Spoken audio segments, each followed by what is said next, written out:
తెలంగాణలో కాంగ్రెస్ ప్రభుత్వం తీసుకువచ్చిన ప్రజావాణి కార్యక్రమం జీహెచ్ఎంసీ కార్యాలయంలో ఇవాళ ప్రారంభమైంది. లోక్సభ ఎన్నికల కోడ్ కారణంగా తాత్కాలికంగా వాయిదా పడ్డ ఈ ప్రోగ్రాం కోడ్ ముగియడంతో తిరిగి స్టార్ట్ అయింది. జీహెచ్ఎంసీ ప్రధాన కార్యాలయంలో ప్రజావాణిని ప్రారంభించారు.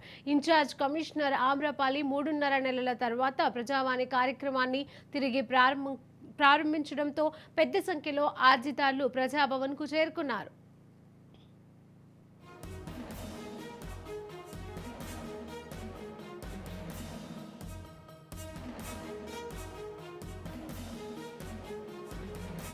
ప్రజావాణి కార్యక్రమానికి ఇన్ఛార్జ్ కమిషనర్ ఆమ్రపాలితో పాటుగా వివిధ శాఖల అధికారులు హాజరయ్యారు.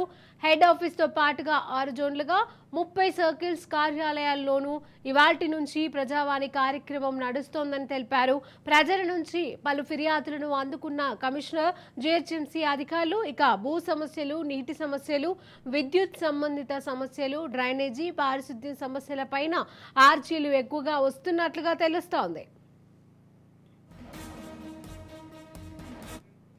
ఇదే అంశానికి సంబంధించి తాజా అప్డేట్స్ మా ప్రతినిధి తేజ అందజేస్తారు. తేజ, శిరీష, ప్రధానంగా మనం చూసినట్లయితే మాత్రం జీహెచ్ఎంసీ ప్రధాన కార్యాలయంలో ఈ రోజు ప్రజావాణి కార్యక్రమం జీహెచ్ఎంసీ కమిషనర్ ఆమ్రపాలి ఏర్పాటు చేసినటువంటి పరిస్థితి ఉంది. అయితే నిర్వహించినటువంటి నేపథ్యంలో మొత్తంగా హైదరాబాద్ నగరవాసులు అయితే తమ సమస్యడానికి బారులు తీరినటువంటి పరిస్థితిగా కూడా మనం చెప్పాలి. ఎందుకంటే ఈ రోజు ఉదయం 10 గంటల 30 నిమిషాల నుంచి 11 గంటల 30 నిమిషాల వరకు కూడా ఫోన్ ఇన్ కార్యక్రమం కూడా నిర్వహించారు. ఈ కార్యక్రమంలో కూడా ఇటు నగరవాసులు వారి ఫోన్ ద్వారా కూడా వారి సమస్యలను చెప్పేటువంటి ప్రయత్నం చేశారు. వాటన్నిటిని కూడా పూర్తిగా నమోదు చేసుకున్నారు వీళ్ళంతా. అయితే తర్వాత అనంతరం 11 గంటల 30 నిమిషాల నుంచి కూడా నేరుగా కూడా ప్రజలందరితోటి కూడా ఇవన్నీ అర్జీలు ఏవైతే ఉన్నాయో ఆ అర్జీలన్నీ తీసుకునేటువంటి ప్రయత్నం చేశారు. అట్ ద సేమ్ టైం ఆ అర్జీలతో పాటు వాటన్నిటిని కూడా త్వరితగతిన పరిష్కరించాలని చెప్పి సంబంధిత అధికారులందరికీ కూడా ఇటు కమిషనర్ ఆమ్రపాలి సూచించినటువంటి పరిస్థితి అయితే ఉంది. సో మొత్తంగా commissioner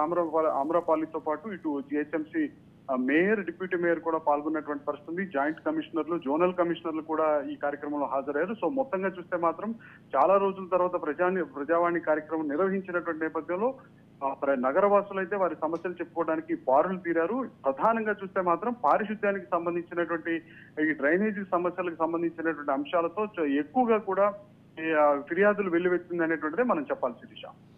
okay, right Teja, thank you.